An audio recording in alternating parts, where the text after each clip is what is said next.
2,500 years ago, the first play was put to stage. Then, 160 years ago, some asshole decided to put in music, and the theater kids have never been the same. Let's get started. So you're attacking the theater kids today?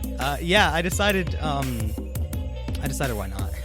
I mean, I'm here, they're here. What are we going to do? On our 10th episode, you decided to attack the theater kids. On our 10th anniversary, I decided Probably to like attack... our biggest viewer It's base. not the anniversary. And also, like, a very It's not- passionate viewer base. I wanna Like, point not out- to us, but to theater. Yeah. I want to point out, it's not the anniversary, it's the episode. It's our 10th anniversary. We've been doing this for 10 years. Can you believe 2020 has gone on we for do that one long? episode a year. It feels like it's gone on for I've 10 aged years. at least 10 years while doing this podcast. Sure. You know, if only one of us could sing, I feel like our cold open would have been. I almost, yeah, actually, I kind of wish one of us, can any of us sing and we No, could just I redo can't that? sing. No. We're not trying Tyler, it. come I'm on, not Tyler. trying it. Tyler. No, I'm not trying it. Let it be the known that world's not ready to hear how good I am. let it be known that I actually fought to have this whole episode done in song, but people told me that was a terrible idea. Hey, you never brought this up to me. I mentioned this last week. You jokingly No. said it. It wasn't serious. Want to do this whole thing in song? We No. just agreed we can't sing. And on that note, welcome to 321 Binge. I'm your host, Chris, and I'm here with my two co-hosts, Tyler Yo. and Faison. You. And this week, if you haven't figured it out already, we're doing musicals. And speaking of music, shout out to Pilot G once again. We're going to keep smooth. doing that until he gets some followers. I don't know if anyone actually does it. Just keep plugging, Tyler. One person will eventually. Maybe. Yeah, somebody. I mean, that's just like the law of averages, right? I don't know what the law of averages are. Yeah. Just say yes. Yeah, just agree with me. That's what this podcast is about. Keep pushing. And we're starting with what are we fucking starting with? Me. Oh shit. Musicals, you. It's starting with me. I didn't know who was introing first. I forgot. We're starting with me and the cult classic Rocky Horror Picture Show. Probably I would argue one of the most famous musicals currently, like musical films. Yeah, because it's still relevant. It's still relevant. It's been Is it's it like really famous currently though? yeah. I mean, it's the longest. It's the Well- longest airing movie of all time. It's been airing for 35 years. Well, when in you say theaters. famous, do you think a regular person walking on the street wouldn't know about it? Or do I would you say have that's to- popular. I say Popular. famous has to Okay, do with. okay. I don't even know if it's pop. I've never heard of this. It's no. I'm not. before I'm not this. saying it's popular. I'm saying like Oh, if okay. a random people were to know about it, it'd be popular. But I'd say that this movie's like it's cult status and it's really dedicated following. I think that gives it famous, Okay. and also just like its fucking production history, which is pretty nutty. But Rocky Horror Picture Show is a movie about a couple called Brad and Janet who have their car break. Their car. Yeah, words are hard. Did the car break down or did you break down? I have a breakdown every week, Tyler. Their car broke down in the middle of the forest, and they have to try and get a telephone from a very obviously spooky castle where they meet a man by the name of Frankenfurter, and then things just get really horny. Oh, a little interesting Easter egg I noticed when they were sitting in the car when it's broken down. Richard Nixon's resignation speech is playing. on Yeah. the Oh radio. shit, Yeah. that's pretty fucking cool. I didn't know that. I kind of like that detail. Oh, it was pretty blatant. I clearly. Well, okay. Here's the thing. So a lot of the things that happen in the first half of the movie, because I watched it and then I re-listened to the soundtrack. Right. A lot of the things that happen in the first half of the movie kind of get blurred away by the second half of the movie. Like so much ridiculous and fucking out there shit starts to happen that like I kind of began to forget about a lot of the smaller things in the beginning. Granted, I've seen this movie a couple times, and I forgot about that the opening of the movie wasn't them driving to the castle. It was them getting engaged after their friend's wedding. I guess technically Yeah. the opening of the movie is the lips. I also forgot about the lips. How do you forget about the lips? That's literally the most iconic thing about this movie, like visually. Well, Yeah, I say that. Yeah, I was about to Yeah. say, but You say that. you say that. There's other very memorable moments. I mean, yeah, but like the lips So. are like it is considered the most famous pair of lips in Hollywood, right? Like in film. Sure. And then it's the lips that inspired the Rolling Stones logo. So that's like Did it this is. come That out is true. first? That is true. Oh, okay. That is apparent according to something I read once. That is true. Was it on The Onion? I think it was on a YouTube video. On the YouTube Yeah. comment section. no, in the Oh, video. no. In the video. I always watch a bunch of stuff like after I watch the movies to try. Yeah, and, because YouTube is the best. you know, source you for can get some good information. fucking video essays. Everything you read online is true. You can get. I mean, that's not just YouTube, Tyler. That's the online media. Okay. Yeah, and everything is true. Yes. If you could fact check me though, that'd be fantastic. Look at that. Okay, you literally looked up flat Earth documentary. I don't know what you were looking for. Must be true. And also, you have one there by Nat Geo that says flat Earth versus round Earth, where round Earth is definitely going to win. Don't scroll down like it's not there. Don't fucking do I don't know what you're talking about. It's not there. Don't worry, Tyler. And that one definitely is talking about son of a bitch scrolling down. Can you get confirmation on what I said there, Tyler? You look flat Earth proven by independent research. Okay, that's not what. Okay, It's a video by Mr. Beast. Okay. It's not even real. See, and first, like, listen, obviously that shit's fucking garbage. Yeah, but yeah. like someone What, doing. what like, do you mean? Someone do. Oh, Tyler's a flat Would you earther. actually want me to look up though? I had to do that. Oh I'm yeah. sorry. Did Rocky Horror inspire the Rolling Stones logo? That's now what I'm curious about. If I was just spreading, why are you doing that in YouTube? You know, because you told me on YouTube, and then I typed it in, and I was like, "Why am I doing it?" Welcome to the 10th anniversary special, ladies and gentlemen. I- Where they fact check me. I mean, This is like PolitiFact, but for me. Well, you can't just like throw a fact. You're right. Like, No, you're throw right. Something out like that. I threw in the question me. That's what I'm trying to say. I don't know if that's exactly true. Where did you read that again? The lips thing? I heard that in a YouTube video, and I just wanted to get confirmation on if that's true. Well, hold on. Because right now, I'm You know- not. Rocky Horror Picture Show, 1975, right? Okay. I think the Rolling Stones are actually before that by a Rolling good amount. Stones. Rolling Stones logo. Look up the logo because the band might have been there before, right? When was the logo made? 71. When did Rocky Horror come out? Oh wait, 75. no, wait. Was that the movie or the musical? The movie came out 75, I think. Wait, let me check. Now I'm just spreading a little bit more disinformation to throw everybody off. No one will know if I'm wrong. Yeah, Rocky Horror came out in 75, the movie. The movie. Okay, so the musical came out in what, 73? Came out in, yep. Okay. So even then, Rolling Stone was still first. Was there a limited release in the UK? Now, 2 years earlier. Oh, fuck. Okay, apparently that's a lie. Yeah. It's still considered one of the most It famous. proves my point. It is a very Can't famous. believe everything you see. You're right. in a You're YouTube truly video. right. Apparently, you're truly right. I hope that like I'm actually right and like there's something else there and someone's just oh, gonna, it was one sentence that. yeah. Oh, no. Someone's gonna like just tweet at Tyler. Actually, Chris was right, and you guys are idiots. And you know what? He links an Onion article. It's I can only hope. Yeah, no. What were we talking about again? On it. Rocky Horror Picture Show. We haven't even gone. We haven't actually gotten gone to the movie. I like this movie a lot. I understand why it got its cult classic. I like its status as a cult classic. I definitely think it deserves it, and I think it has. I think like its weird, like not production, but I guess its weird distribution definitely adds to that. Like this was a movie made by Fox. What do you right? mean by distribution? Well, let me get to Okay. it. So this is a movie made by Fox, right? Fox Studios back in the 70s. Because Yes, this was like, sir. it was first a musical, and it was really big in the UK, and it was really big, and Fox wanted to try and capitalize on that, so they were going to make a movie, and, skipping over the details, they release it, and it's panned. People fucking, critics hated this movie. Like, like parent groups were like disgusted. It was like this whole fucking. It was the 70s. I could see why. It was the fucking 70s. This was Yeah. a bold move. to It was come out a with this bold in movie for the 70s. 70s. So Fox took it off of out of theaters after one day, or maybe it was one weekend. It was one of the two, but they took it off very quickly, right? Much quicker than Yeah. any movie release. So like it was considered a total flop. Mm. But people managed to get their hands on like VHS recordings and Bootlegs. bootlegs of it. And this movie began to like develop a cult classic status as like this movie that only aired like this one time, and it's so fucking weird and bizarre, and the studios don't want you to see this. Like it began to get like this air of mystery around it, to the point that now there are constant midnight. Well, I guess there were. We're in a COVID No, there world still now. is. Oh, Okay, at that point. yeah. There were, or maybe still are, constant like midnight screenings of this film every year for the past like 35 years. I mean, they played it at Rutgers all the time. Apparently they played it at Rutgers all the time.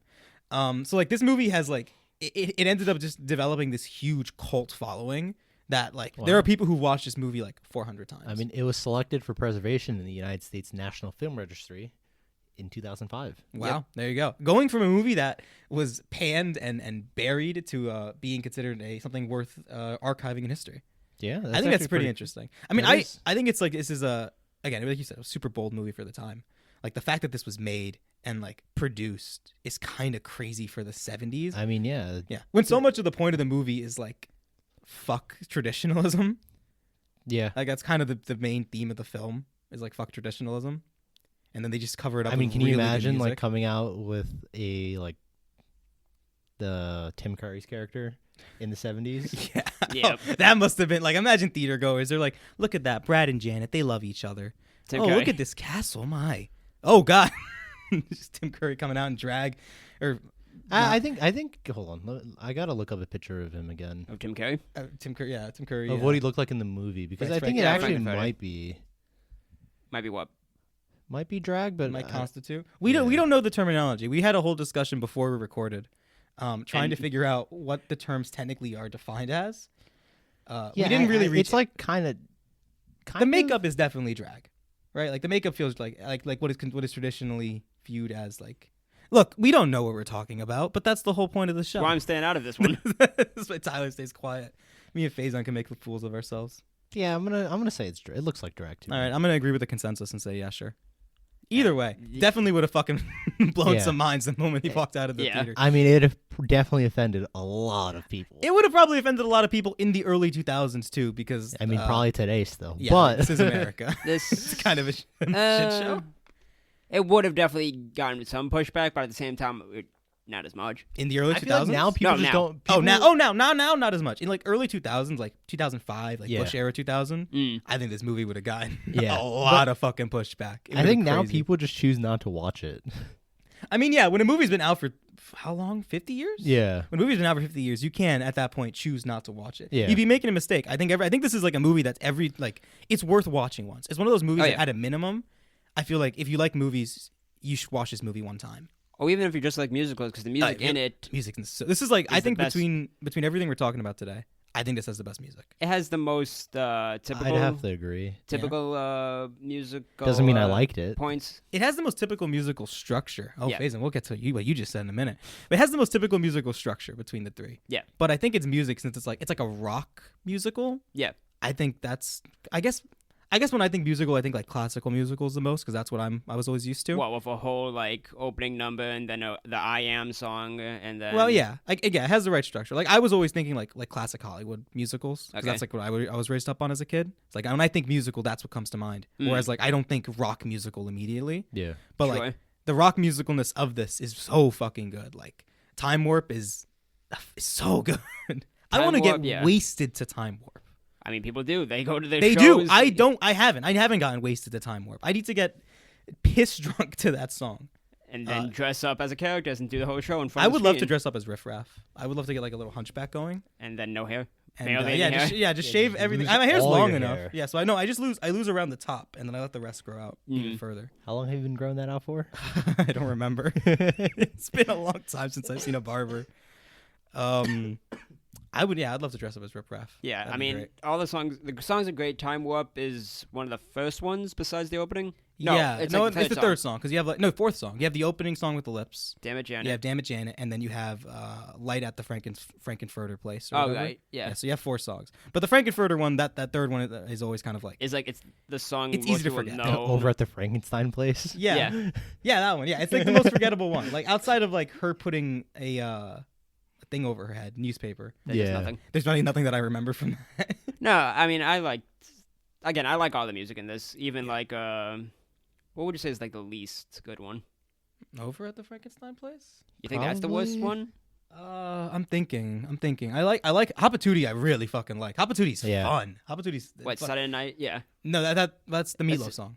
Yeah, it's the same song. I thought Okay. the title. I'm guessing the title is Hapatootie or something else too. It's Hapatootie, bless my soul. It's really fucking good and really catchy. Oh, something about I'm rock gonna and listen roll. to that on my way home. Yeah, something rock and roll. No, I think that. Wait, I'm looking at the actual name of that. That's a touch me. It's really good. Oh, that one's funny. The thirst song, Sweet Transvestite, Time Warp, Sword of Damocles.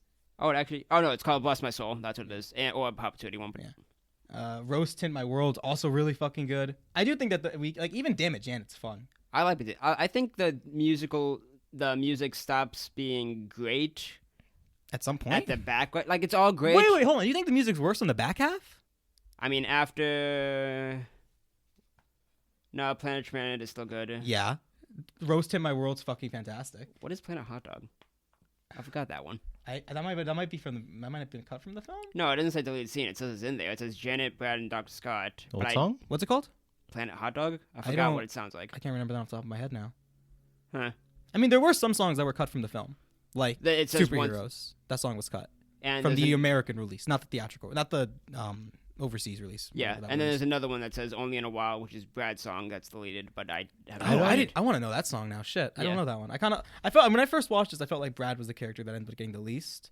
After re-listening to the soundtrack and listening to Superheroes, I feel like a lot more was added. But I now kind of want to hear what Brad's songs did at some point, just to know. So Faison, you said you didn't like this movie. Hold on, I gotta sneeze. Okay, well, let's let that happen. I mean, what else does it say? Right, we're waiting in It went anticipation. away. Sorry. God damn it! I was gonna make an anticipation joke right as you sneezed.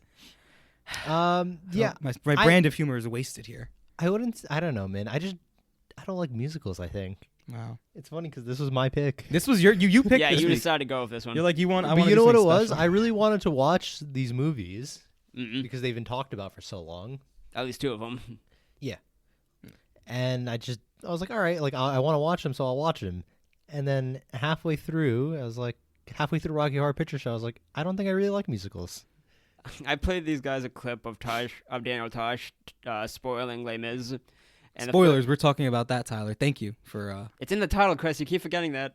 I don't think it really matters. Thank you for spoiling it, Tyler. Thank you so It's much. literally in the title. Thank you for ruining the anticipation.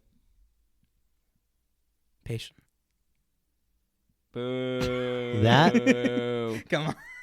Was horrible. What you say? Would you say it was a horror picture show? Boo. That was a good one. All right, I'm back, boy. God damn it, that sucks. That's the 1-2 punch.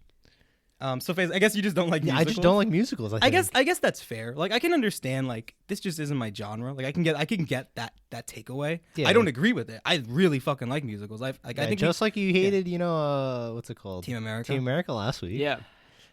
But I don't hate these movies. Yeah. That's the thing, right? I still think they're really good. I just don't like Didn't the enjoy musical. them. Like I didn't enjoy them as much as I should have. That's think. fair. I mean, we talked a bit about musicals in the past.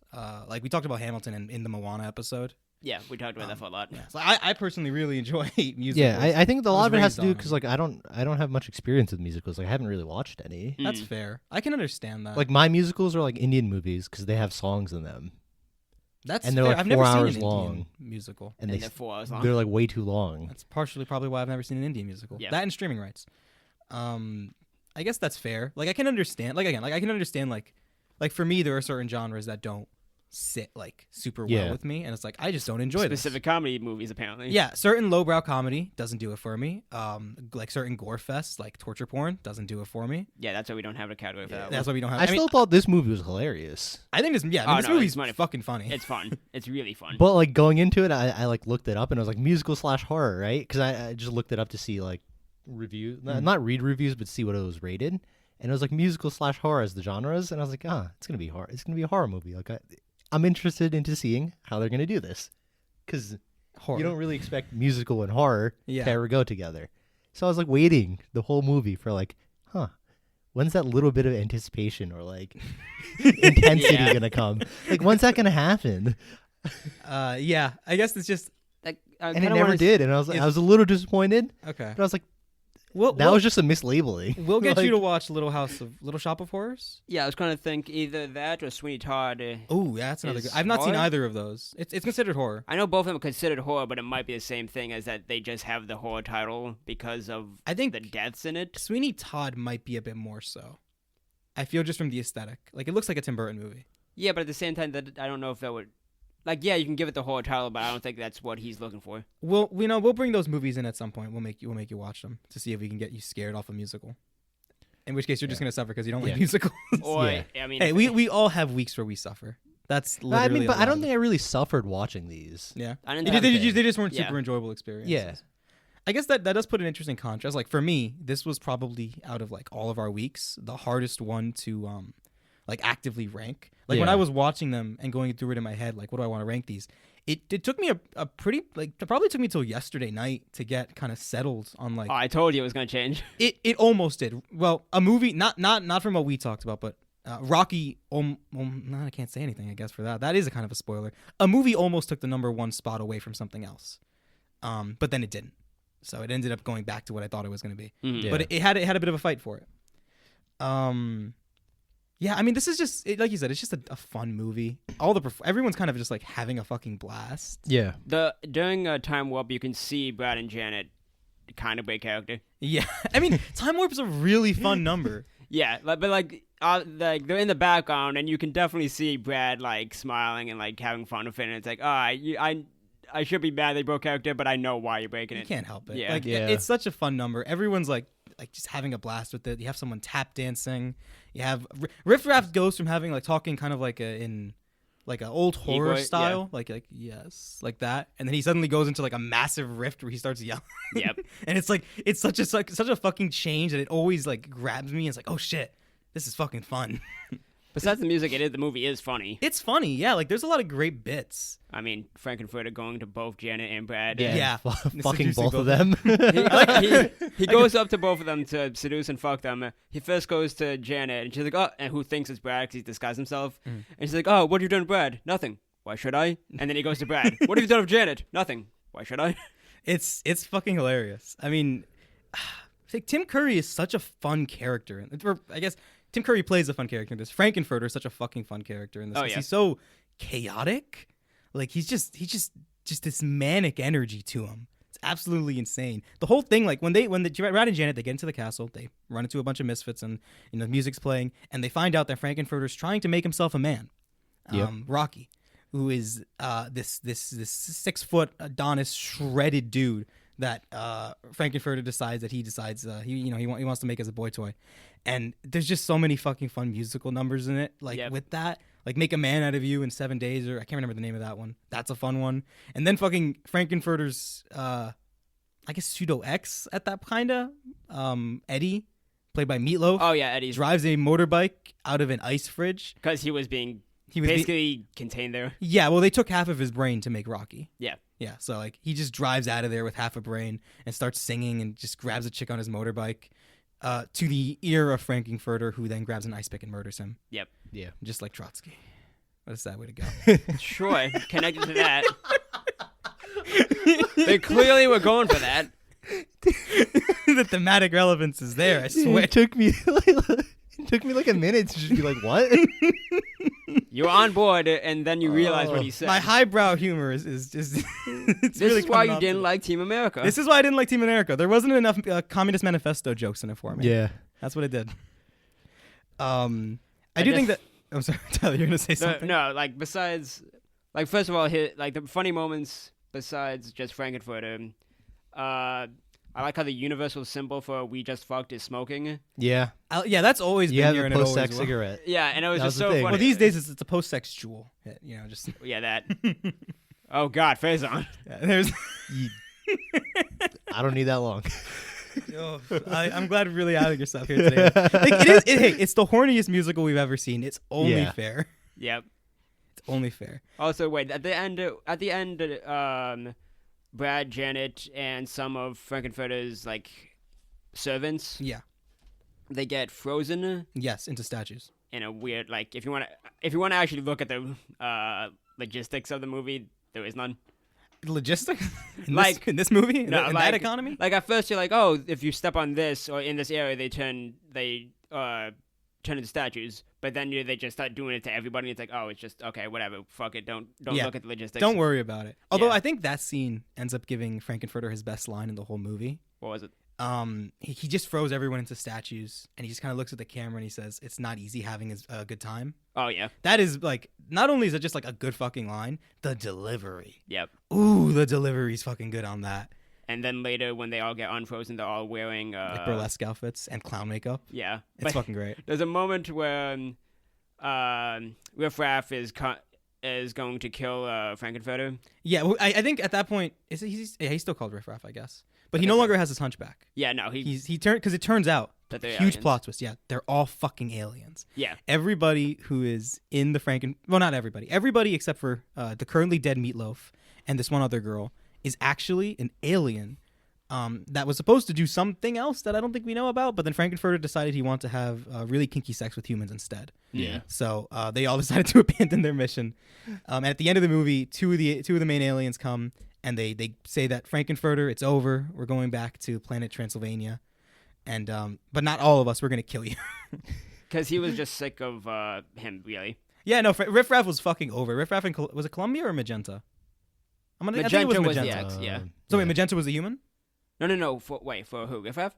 Or Okay, who was Riff Raff's sister? Riff Raff's sister is Magenta. Okay, so yeah, Riff Raff and Magenta, who is his sister. They go and they're like, we're done. It's Fuck over, this guy. Frankenfurter. Yeah, Huh? basically. Fuck this guy. And this movie, like, it harkens back to a lot of like old, like, campy, like, sci-fi movies and really campy, like, horror movies. Yeah, because you have the guy with scientists come up and you like they kind of plan the two scientists type of shit. Yeah, the guy in the wheelchair. Yeah. But then he. I point out. I'll let you give her that pick. 'Cause that's fucking great. Dr. Scott comes in and Brad and Janet were kind of looking for him because they thought he lived around there. Yeah, they were trying to find him. That's why they were out in the woods. Yeah, so we're trying to find him, and then he eventually comes across the castle too by more or less circumstance. He's looking for Eddie. He's looking for Eddie's Eddie. 'Cause his nephew. Meatloaf is his now dead nephew. Yeah, and he's in a wheelchair. After he gets unfrozen, his legs work perfectly fine. Oh yeah, and he's wearing fishnet stockings and high heels, and he's kicking like he's never kicked before. But he's still in the wheelchair the whole time. It's like, you can just stand up at this point. I love there's like a bit there where he's like, we need to escape. Like he's singing. He's like, we need to escape here. We need to escape his madness. Otherwise, we'll be trapped here forever. And he just starts fucking kicking his legs up for the burlesque show. I do like how when Riff Raff is holding Frankenfurter like hostage and he's pointing the gun at him. Brad says, "What's the crime?" And then Dr. Scott looks up at him and then looks back down. He doesn't say anything, but he just looks him over and says, "I think your outfit right now." It's the makeup that really does it. I wish he had that line. It's like, "What's the crime?" Let's talk about fuck that crime. The crime right now is what you're wearing. Let's talk about this. Oh man. I mean, I really like this, like that scene. Like they're pointing the gun to Frankenfurter, and he like starts walking down the aisle and like seeing the people like praising him, like clapping and everything. I love that scene. And that whole sequence is just, it's like fucking gold. I think really like the ending is really, like the ending of it is really good. Like, like they end up shooting Frankenfurter. Rocky kind of like carries him on his arm and like starts climbing this like. And becomes Superman because he can't die? I think he becomes closer to like to King Kong. I think is closer to what they were referencing. Sure. Because he carries Frankenfurter in his arms and he's like climbing up on this like tower looking thing that they have in the background as a prop. And they start shooting at him and all these like lasers are just bouncing off of him. And then eventually he falls and dies, right? So like that kind of felt very, at least like a little bit visually like King Kong. And this movie is referencing a lot of like sci-fi movies like that. Like when the aliens come in, they're dressed in like fucking like shiny silver clothes with their hair done in crazy ways, and the girl, the sister has like hair like the Bride of Frankenstein. Yeah. And the opening of the movie talks about like fucking Flash Gordon and all this other like all these other classic movies. So it's like it's clearly referencing all that shit. And it's just a really good and kind of downer ending, except, and this is the most interesting thing to me about this movie, is that when it was being made, Riff Raff is the guy who wrote the play and also like I think he also directed the movie or at least helmed the project, right? So he decided that the original ending is too depressing for American audiences. So they ended up cutting a song called Superheroes.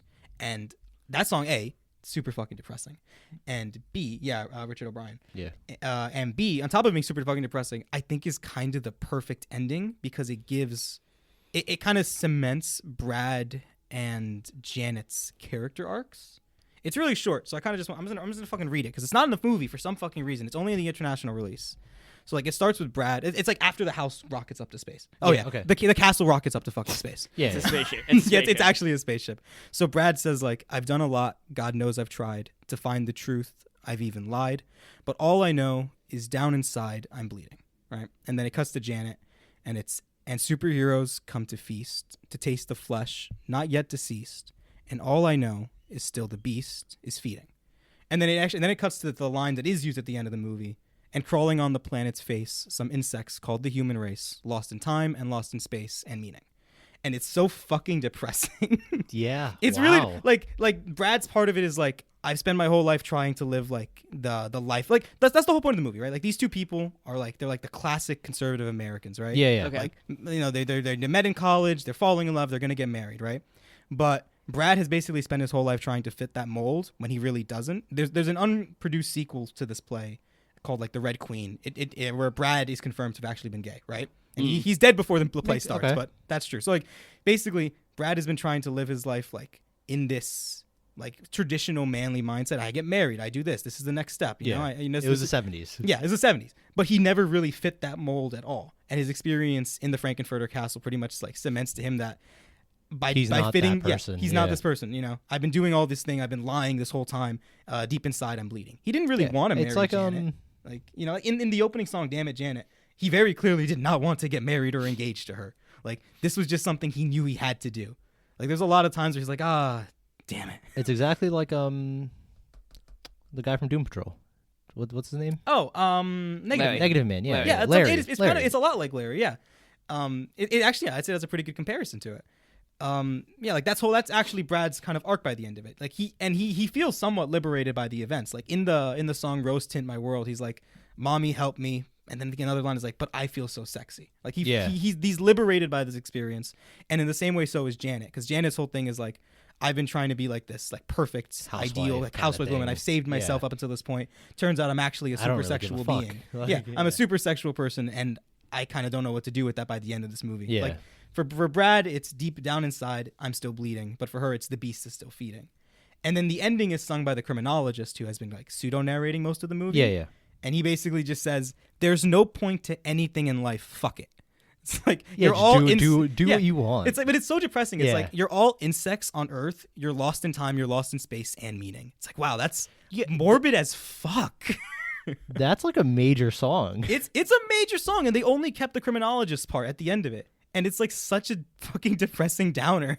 It's weird that the movie doesn't open with the criminologist, and he kind of gets into it after the. Yeah. Well, I guess you can take the first 10 minutes as a prologue. Yeah, I mean, I would count the opening lip song as kind of like its own little thing. But then you have it's like Janet. tonal. But then you you have have is Damage Janet before the criminologist? Yeah. It is. I guess it is weird. I think there's like, yeah, I guess that's fair.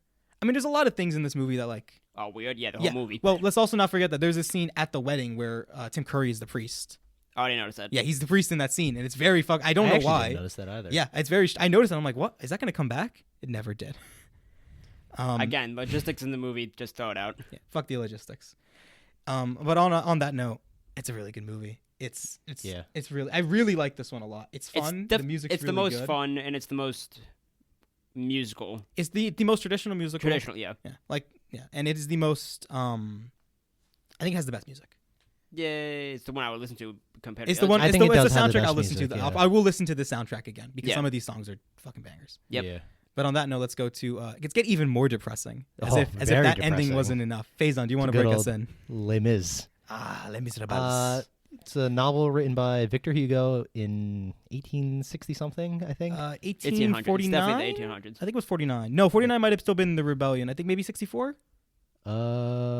62. 62. Published Okay. in 62. Yeah, 62. I think 49 was the third French Revolution then. Yeah. Kind of hard to describe this one, to be honest. Basically, we have our main character, Jean Valjean. Jean Valjean. Who's Jean Valjean, who's the scum of the earth. I beg your pardon. He stole bread, He Chris. stole bread. I see we have Javert as our Javert as He our guest stole on the bread. He podcast And must we be have- imprisoned. for 20 years. Who's being hunted down by Javert, who is kind of like a police chief. Yeah, he's like I'd some say- kind of officer. He's been hunting him down for like 10 years, dude. By the Over a end of piece the of play. fucking bread. Nothing else is happening in the country. This is his biggest. Jean Valjean Most went to important prison thing. for 19 years for this. Yeah, for bread. 5 years Wait, for wait. what you did, the rest because you tried to run, all right? Let's Well, not- no, let's no, Yeah, not 5 years for stealing bread, Yeah, though. no, yeah, it was 5 years for stealing bread, and then it's not in the movie, but apparently he tried to escape Yeah, multiple before the movie times, begins. Yeah. which is not pointed out in the movie.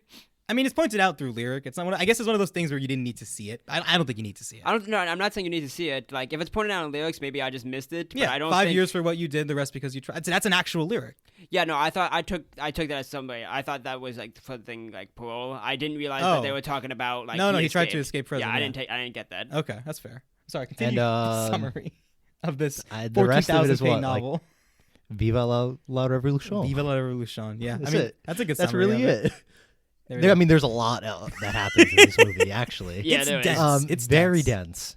I mean, like, yeah, Victor Hugo is considered like one of the French classical writers. Yeah. Like, it's like him and Alexander Dumas are like two of the most famous writers of that era. You know, I I would thought argue. about reading this book after watching the movie, and then I looked up how many pages it was. It's fucking like 1,400 pages. Yeah. No, I mean, Yeah, and it's like books- hundreds of pages of just descriptions. It's like reading Lord of the Rings, apparently. Really, I didn't know Yeah. that. I looked up like some videos about the book, but I had no intention of reading it after I Well, finished. because the I was movie like, last night. if this is like a short book, like I could just read. I'll No, read it in my spare time no, or something. not at all. No, all. it's not. It's huge. It's the longest book that I've ever thought about reading. I think what is the longest? I think the longest book I read is Count of Monte Cristo, which is from a similar time period, and I think longer. And I read it a long time ago, so it's kind of all blurry. But I don't know. I guess like there's things about that and things about this kind of remind me of each other a little bit. Probably just because they're both like from the same. Yeah. Like I think Count of Monte Cristo should be Dumas. And I is think it? 25 years. It 25 has hours, 1,100 pages. 1,100 pages. So it's kind of like similar in length, and I'm 90% Yeah, sure. similar. Just Is it Dumas? Just hold on. I gotta look at the page count for Les it Mis. should be 1,400. 1462. 1462.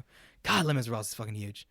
And because of that, there's a lot going on in the movie. So Yeah. our main protagonist is Jean Valjean, ex-convict who gets let out after 19 years, but he can't find any He's work still anywhere. on parole. He's on parole, yeah. So because he's on parole, he cannot find work anywhere.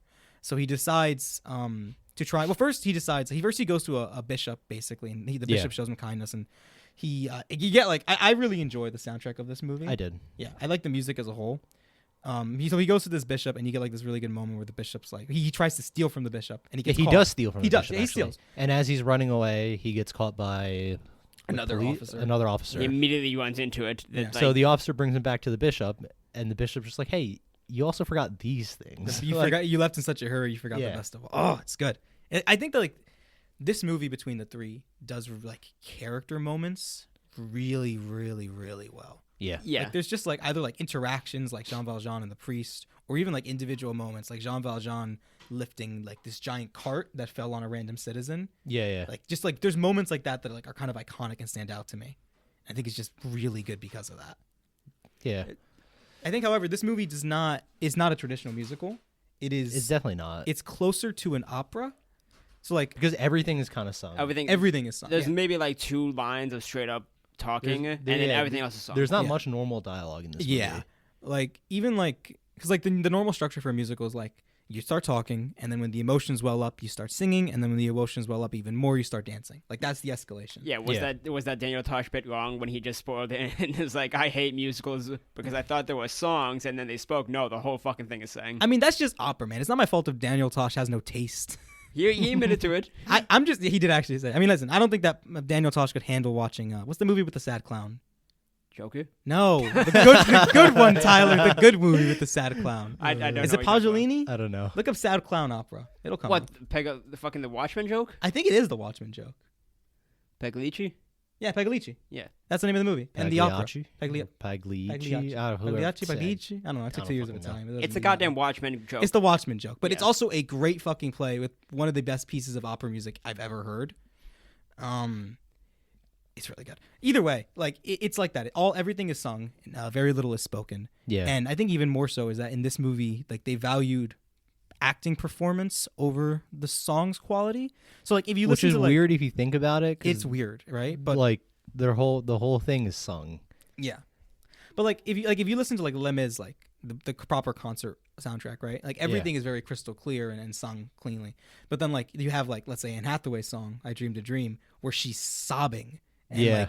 like, she's in so much agony.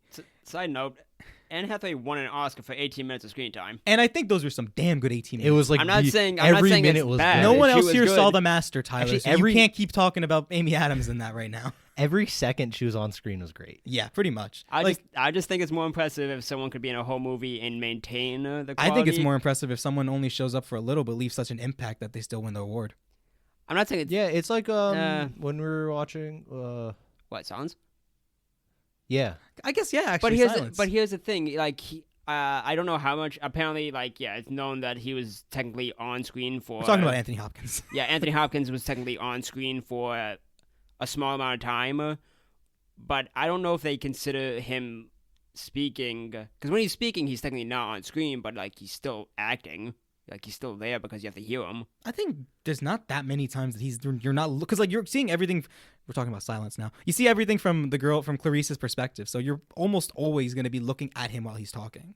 No, the first, not the first scene. The one of the phone call? scenes. No. One of the scenes where he's in the first prison. Most of the time, you're talking. Oh, but you see him in the reflection, don't you? Do you really count that as screen time? I would have. Yeah.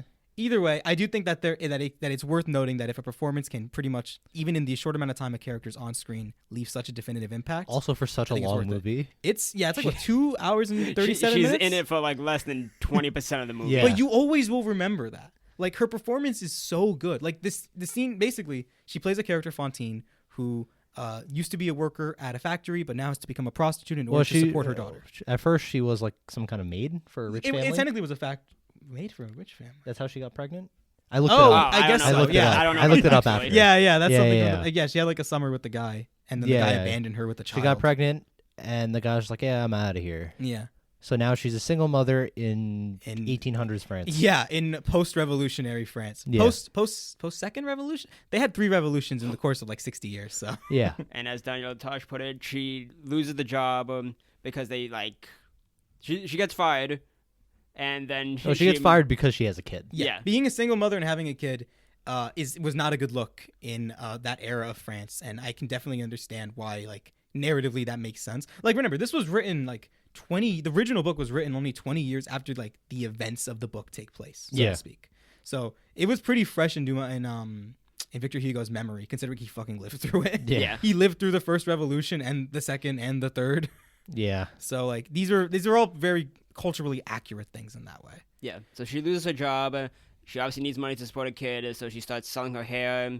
They pull her Dude, that teeth scene out. was It's that's rough. heart-wrenching. all the rough. Anne Hathaway scenes are hard to see. Like they hurt. Like Yeah. seeing her get her hair cut off, Yeah. like that was. And then her And being then a the prostitute tooth- and getting fucked is yeah. just Yeah. sad. Don't as they know hell. they're making love with one already dead? Is like Yeah. is up. Like I think in terms of like the lyrics, this movie also beats out both of the others by a lot, by a very large. Like there's some lyrics like that one, or like Javert has his song where he says like, and if they fall as Lucifer fell, the sword, the flame, the sword.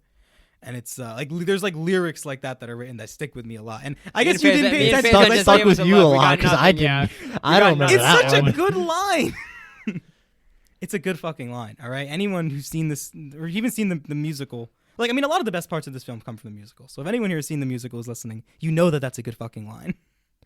Sure. Okay. I'm getting my Yeah, yeah, justification yeah. in the future. I'm investing in my justification for this.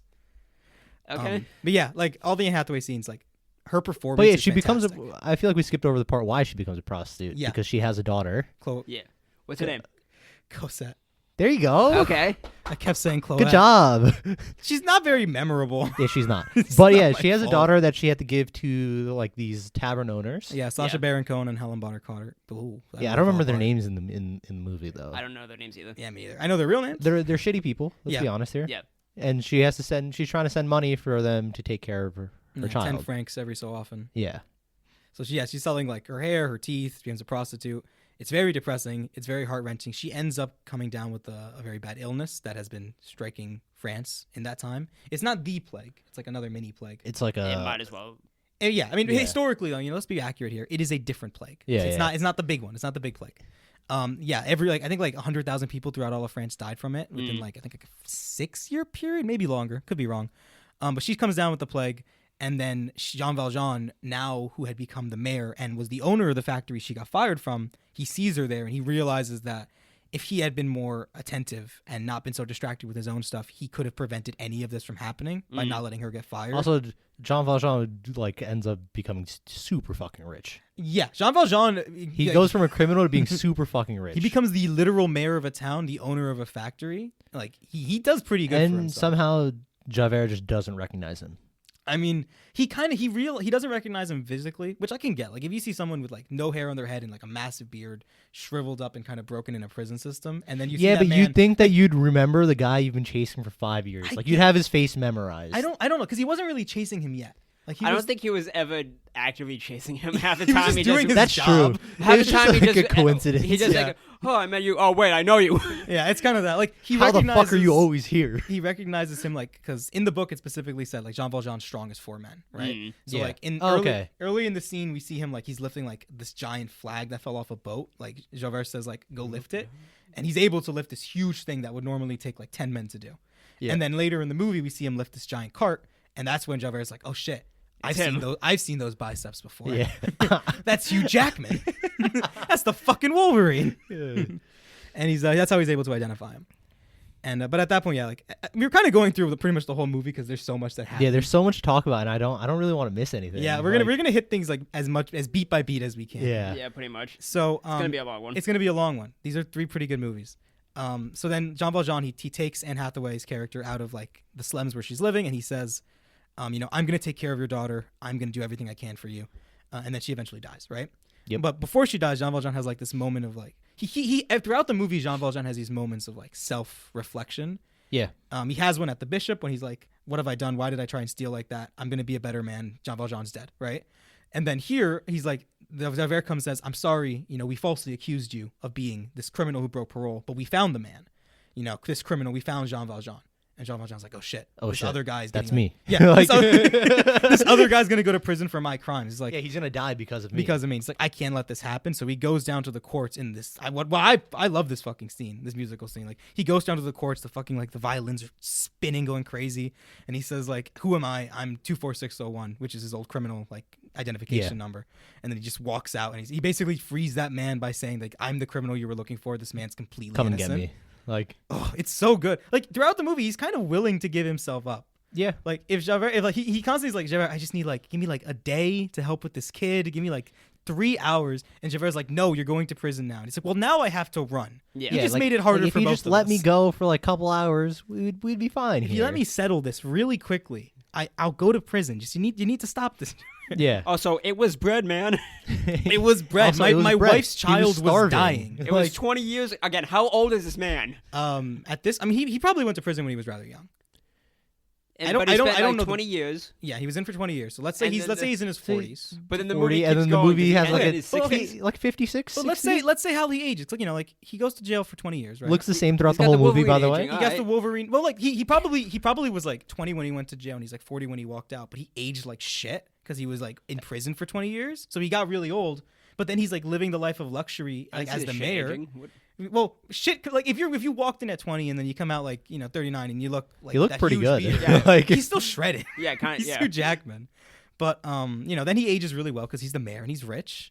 And then he does that until he dies. And then he ages really poorly very Man, quickly because straight damn, up- it catches up to him. yeah. Straight up mentally tells himself to die. He can't live without his daughter. Damn. Wasn't like a suicide, like, yo, let me just jump off this. or It's hang like, no, I'm gonna myself. die. I'm going to die he right can't. here. Well, he can't had live like without a her. sickness or something, didn't he? Did he? It's I would. I feel like it's heavily implied that he did. I feel like he went through literal septic tanks of shit as an injured man. You can point it, like, you can say he died from a sickness, but I don't think it wasn't was explicitly stated. I don't think it was Yeah. shown enough to be like, oh, it's he died from this. I feel like it was He- explicitly implied. He had the classic Padme Amidala death. Yeah. There's nothing physically wrong with her, but she's but she's dying. dead. I mean, she died in childbirth. She didn't die from childbirth. Yeah, I She was know, just but really they sad. should have just said that. Like, George Lucas makes decisions.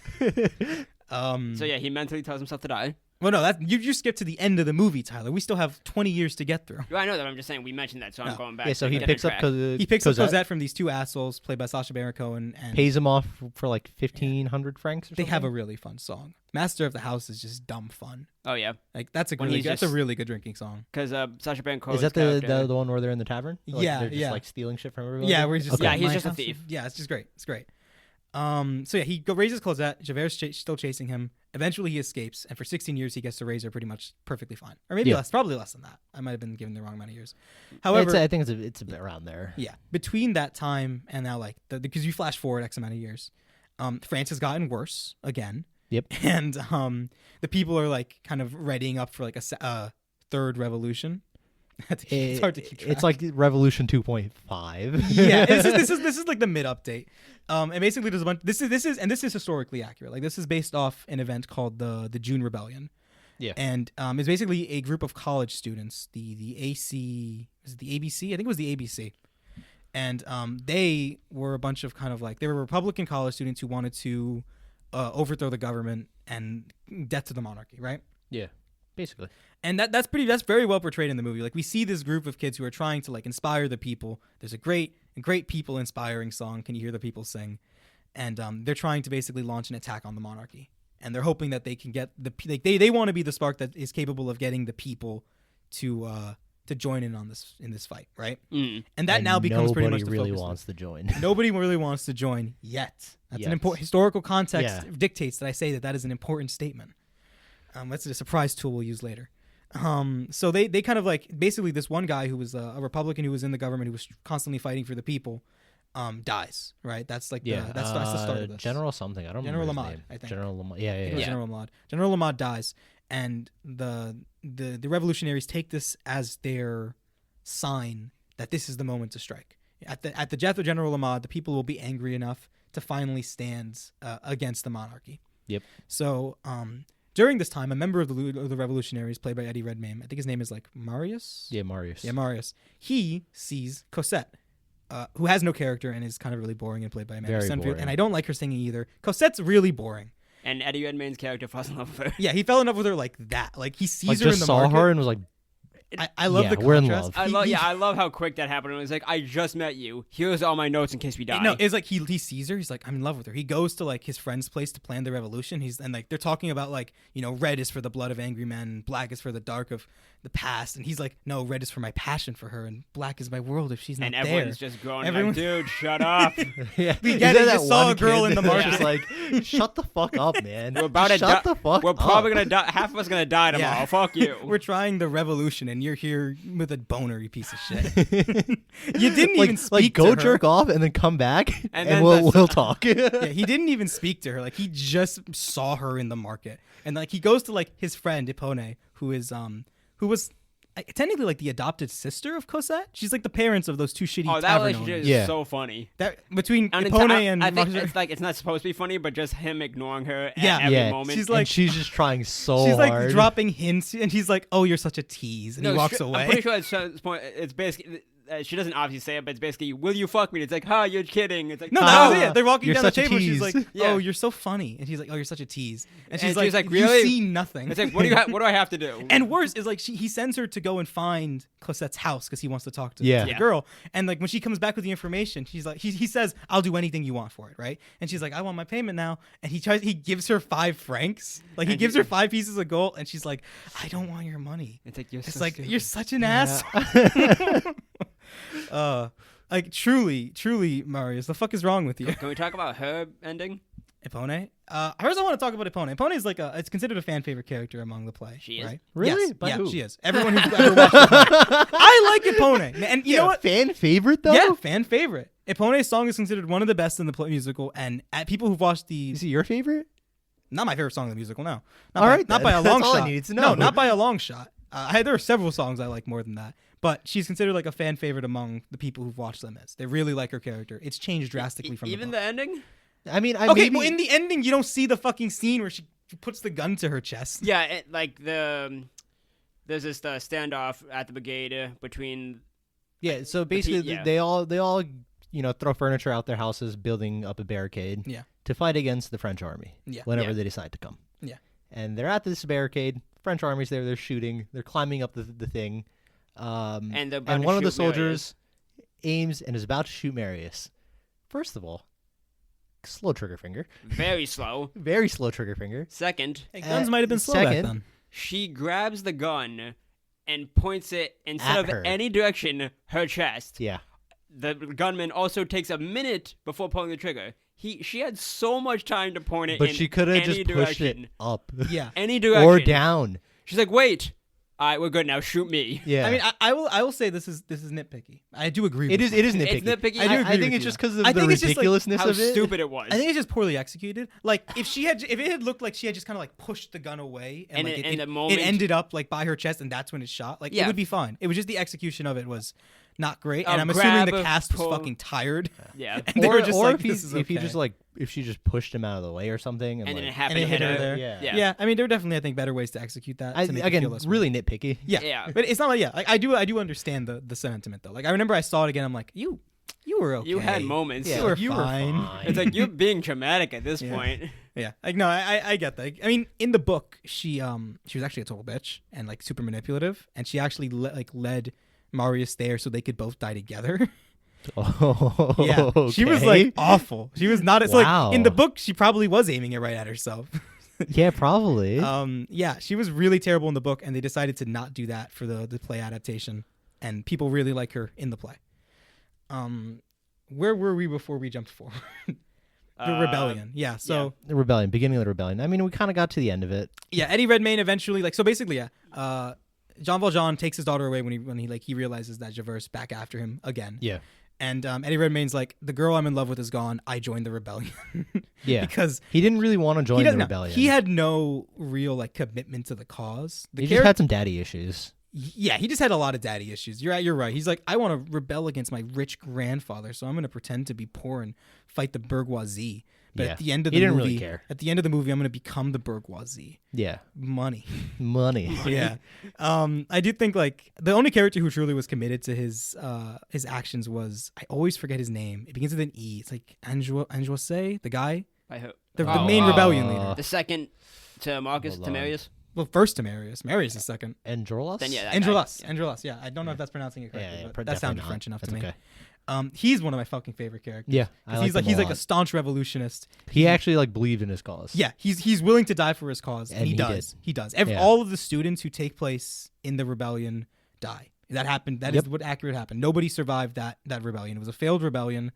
But I really like one of the last lines where he realizes that they're gonna fail. The people of Paris are still asleep. He says there's no need to waste lives. If you want to leave, do. Yeah. And then I think it's the kid Garvoche is the one who says I love that little kid. the little kid. He's like a 5-year-old little scamp. He's like 7 or 8. All right. I don't know how old children are. He's a child. He's like 8, yeah. He's a child, little scamp. He's like, you know what? No, we're gonna all fight together here. So then, Before we get to that scene, the scene where he finds Javier. What's his name? Javier. I keep saying it's not. Jean. Why are you saying Javier? Is Jean Valjean? No, Javert. Javert. That's why. Okay. That's Oh, why. we're okay. I see what you mean. Got it. Yeah. Okay. No, he kind of is spying on them. So he goes inside the barricade. Yeah, he's like, oh, I'm going to be this. I'll be right back. I'll tell you guys about what the police are doing. And then he comes back. It's like, oh, there's no attack tonight. You guys can go home. I like how the kid is the one who's like, hey, this super famous cop. Yeah. I don't think super famous cop works back then. Not 'Cause it's super Not famous, famous, but but, like no. you never seen everybody his knows face. him in this town. That's what I mean. I guess. Yeah, like, I don't know how that was implied that everybody knows him. I don't He know. was like He's like the he was one like a cop. high-ranking police Yeah, officer. But he wasn't always in this town. Yeah, but I mean, That's he was there true. breaking up a fight at the beginning. Yeah, but I mean, I guess they I don't obviously think knew he I was don't a think it means cop. that everybody sees his face and recognizes him immediately. Is it like the fucking when Superman just wears glasses? That's all you need to do. I mean, would you ever expect if Superman looked like you without glasses? I wouldn't think you were Superman, Tyler. I Well, think it's clearly really not. weird. I would think it's really weird that you looked like Superman. I would never imagine it was you, though. You know what I mean? But that's a completely tangential point. That's completely irrelevant here. What was my main point? Yeah, I when don't the kid outs him, like, yeah, that's the inspector. I Yeah. really like. It's just a fun scene. Yeah. The kid dies. He gets gunned down 3 times. It's Why really- did they do this? It's and so let's talk fucking about, cruel. I do want to talk about how they did have Javert captured, and Yeah, Jean Valjean comes in, Yeah. and he's like, "Let me take my revenge on this guy." yeah. Instead of killing him, he lets him go, Mhm. which is very surprising and shows how much he's changed as a character. I think. Yeah, I mean, Jean Valjean is like he gets done real good as a character in this Yeah. book and in this play and in this movie. He's just like his growth is great. Like he starts off so bitter about having been imprisoned for so long that he's like, I'm gonna make them pay for everything. And then by the end, he kind of gives himself over to like mercy and is willing to let. He even tells Javert, if I make it out of this, here's my address. Come find me. Yep. You know. And then the ending of that dynamic is really fun as well. But for now, then we have the actual rebellion happen, and as they're getting to the final steps of it, the leader of the rebellion basically he says, after he's re-inspired by Garvoche, who says, we're all going to fight together here. He says that then we'll make them pay, we'll hurt them, and as we die, others will take our place until the world is free. Yeah. And that line, in the context of the movie and of the book, it always kind of feels like the theme is like that, like because Victor Hugo's a really complicated person. We don't have enough time to get into Victor Hugo's politics and life. And No, we don't. He was raised Probably by not. his mother was a royalist, his father was a Republican. It's really interesting. But basically, like when the rebellion fails, right? Yeah. All the kids die, but they die bring with in the this fucking belief. cannons. Yeah, they bring in the cannons, and even though these kids they kill as many of the government army as they can, and they do a number. They're just outnumbered. Yeah. They're outgunned completely. And in the end, all the members of the rebellion die. Garvoche, the kid, dies. And the leader of the rebellion dies holding a flag, and he falls out the window, and then the flag kind of like falls to the ground, right? Yep. But historically, about 16 years later, there is a third rebellion, a proper third Yep. revolution. and it does end up killing the monarchy. So like he wasn't wrong. As He was even just if they did, he very early. or you could even make the argument maybe he was the spark of it. Yeah, or like because a was the spark. martyr. A Yeah. spark. Yeah. A mark, yeah. They all basically became martyrs to a larger rebellion that would happen years later, Yeah. which is historically a very important piece of context to have. Because like it can be easy to watch this movie, see It'd be them like, what was lose. the point? Yeah, you see them lose, and then you see Marius just end up being a rich guy with his grandpa's money, and it's like, well, that's kind of fucking weird. Yeah. I mean, I still think that Marius being a rich guy with his grandfather's money is kind of like, it's like, fuck you, Marius. you know, Yeah. a bit of a fucking hypocrite. Well, he's like super injured at during that fight. Yeah, he ends up getting carried by Jean Valjean. Jean Valjean carries him Saves through his the life. fucking septics, Yeah. like the sewers, saves his life. Yeah. And There's then- a great moment in there where they see Javert again. yeah. And it's like Jean Valjean's in the waist, and he's holding Marius, and he says like the same line he said from the beginning, the opening song, like "Look down, Javert," and it's like, oh, Javert just like looks at it and he lets him go. Yep. And he can't even like justify that decision within himself. It's like, I just let this criminal go. I just basically just broke everything I stand for. I can't live with myself. I'm gonna kill Yeah. myself. He I'm jumps gonna off kill myself right now. He jumps off a river, which I'm gonna tell. I want to mention that in the next movie again because I kind of have a weird wondering about that. He jumps Okay. off a river and he jumps into a river and he kills himself. And Yeah. Jean Valjean's able to save Marius, and the movie kind of just begins to resolve. And everything after this point's a little bit meh up until the ending. Like it's just like Yeah. resolution. Yeah. It's like 3 endings basically. Yeah, but I think that a lot of the endings are really weak in this because Cosette's. Cosette. God damn it. There it is. God damn it. Cosette is so boring and uninteresting. Yeah, and she's thus like her relationship. She had nothing going on for her. Nothing. She's so by far the And most I- She's boring. the poster for the movie, but it's so I weird. wonder that- if that's because of the book, I do or think is it's. that an adaptation of the film? I think it's also in the book. Apparently, the book had her liking nature, but I've never heard of any other real character traits. I Yeah. still think that Gavroche makes more sense as the main character like to put it as image. a poster. Yeah, he should be the poster child, Yeah. not Chloe. I mean, even then you wouldn't Cosette. put. God damn it. You wouldn't Sorry. put Valjean on it. I mean, I guess I'm just saying if you wanted to keep it kid, yeah. I mean, the yeah. if you wanna- innocent, if the you wanna- innocence of France or something along those lines. Yeah, you can put it that. I would as say the- Gavroche just makes more sense. Yeah. But yeah, then we get to the ending. Basically, Jean Valjean left his daughter with Marius, and he's like Yeah, on the they're run because he getting, they're thinks getting Javert's gonna married come. now. Yeah. And then Marius realizes that Jean Valjean was the man who saved him, right? Yeah. He realizes he's the one who brought him out of the barricade and gave him a chance of life. And he takes his now wife, and they go and they find Jean Valjean at the church that he had been Yep. in at the beginning, passing away. And I think this is just like a really great ending where like, he sees Fantine and like kind Yeah. of beckoning him to the afterlife. Like as a ghost in the Yeah. background. And then when he dies, the song for the people plays again. Like, can you Yeah. hear the people sing? And he starts climbing, and like, you see him kind of like climbing up this giant barricade all across all of France, where everyone who ever dies is Everybody's singing. there, like on that barricade. Yeah, it was, and they're it was all- a great scene. It's such a great Yeah. fucking ending. Like, I really like that ending. Like, there's a lot of people with misgivings with this movie, and this movie does have problems. I think that the directing isn't very strong. I think that Tom Howard should just keep the fucking camera steady for Not 5 his name. minutes. Not his Yeah. name. Whatever Not his name is, just keep the camera still for 5 seconds. I did. Please. I also thought the singing was kind of lackluster. Yeah, in some, I kind of some look at parts. it more as like people performing, and the performing just happens to be singing. But if you look at it under the lens of like like the quality of these musical performances, Yeah. it definitely goes down a peg. I mean, the same thing could be said about the next movie. Same thing could be said about the next movie. Speaking of which, Speaking of Tyler, which, Oh, are we done? I mean, is there any? I mean, I don't know, I feel thought like you we were need to wrap this segueing. up kind of No, soon. I thought you were segueing, so No, I I thought. was just saying because like well, thanks. You threw I- up the rhythm. We yeah. should pivot in the near I future. think we should just we'll Tyler, just move on. Tyler, come on. You did the segue. It's your part. Yeah, go. Come on, Tyler. What are you Introduce doing? Tyler. Come on. Hurry up, I want Tyler. to see how many you can do just like stalling out. What the shit? Hurry up, Tyler.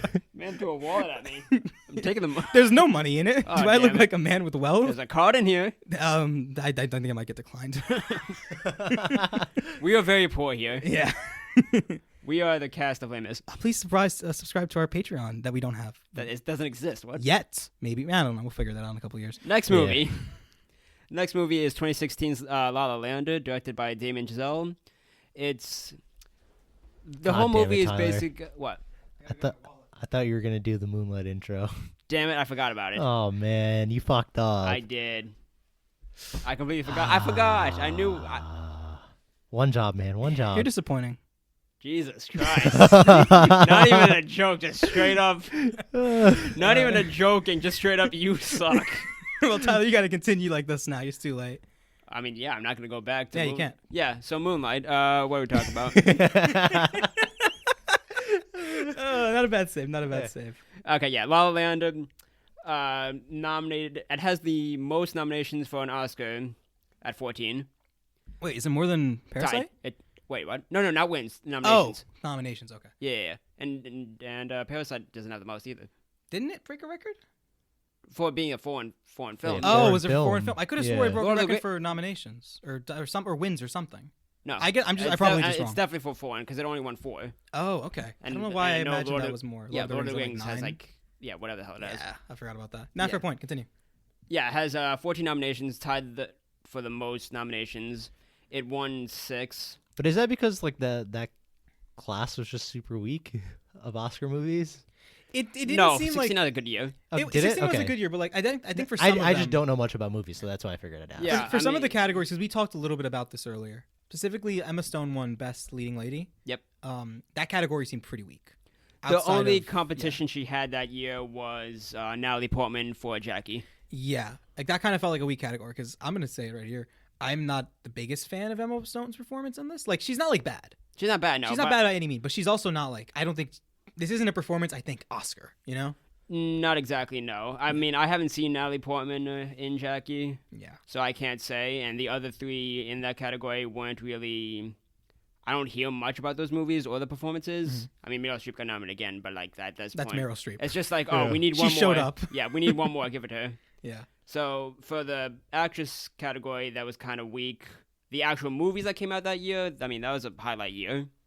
Oh, I'm looking at the You're wrong looking at the one. wrong year. I mean, it was Moonlight. Yeah. Moonlight won, Arrival, Fences, Hacksaw Ridge, Hell or High Water. Why didn't Amy Adams get nominated? Why did she? Why didn't she? Oh yeah, no, she definitely should have gotten nominated for Arrival. Yeah, Yeah, that's she kind should've. of surprising that she didn't. Like, Yeah. thinking, like now that I realize that's the same year for that movie. She definitely should have. Manchester by the Sea, Hidden Figures, I Hate, and Lion. Oh, Lion! I've been meaning to see that still. Damn. Yeah. But I guess those it are- was a pretty good year for film, actually. Yeah, it was a good year. But yeah, no, it was part of the now iconic fuck up. Yeah. Yeah. God, that was such an interesting moment to be watching live. Oh yeah, It's like, oh, La La Land won. Okay, I guess that makes sense. They've been kind of sweeping a bit tonight. yeah. And then it's like, No, it didn't.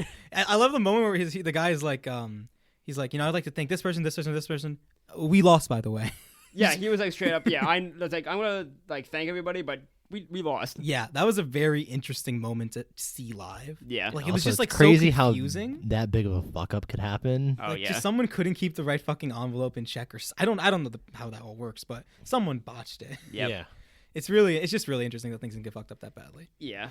But you actually haven't talked about the plot. I have not. So the basic movie is that Emma Stone plays Mia and Ryan Gosling plays Sebastian. They both have their own specific dreams. Sebastian wants to be a jazz artist. He wants to own his own club. Like very traditional jazz. Yeah, he Or traditional. what he like.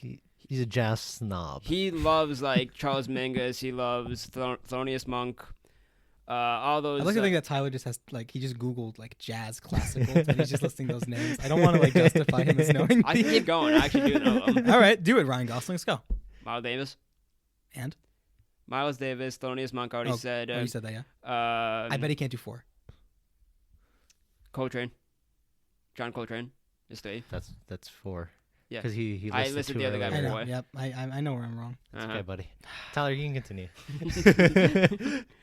Okay, so yeah, he's a fan. He's a huge fan of all of them. He loves the traditional way jazz is played, and doesn't really want to update his style. He just wants to play it how it originally was supposed to, which is just basically more freestyle. And you He's like a just jazz adapt, hipster. basically. That's a good way to say it. Literally a jazz hipster. Yeah. Yeah, he's more interesting than Emma Stone. Oh, by a fucking Emma Stone's mile. whole thing is her grandmother was an actress, and she Great Great aunt. aunt. Great aunt. Not even her grandmother. Great aunt. Great Great aunt. Oh, Yeah. wasn't it? Yeah, It's she not was even her an- grandmother. I thought it was her grandmother for the longest time. Which for would have some made it a reason. little better, but it's not. It's just a great aunt, which is interesting. Hmm. I feel like also part of why like because you're saying like Emma Stone, not really interesting in this movie. It's not like her acting is bad or Yeah. the character specifically bad. It's just that The character's any not time, specifically good.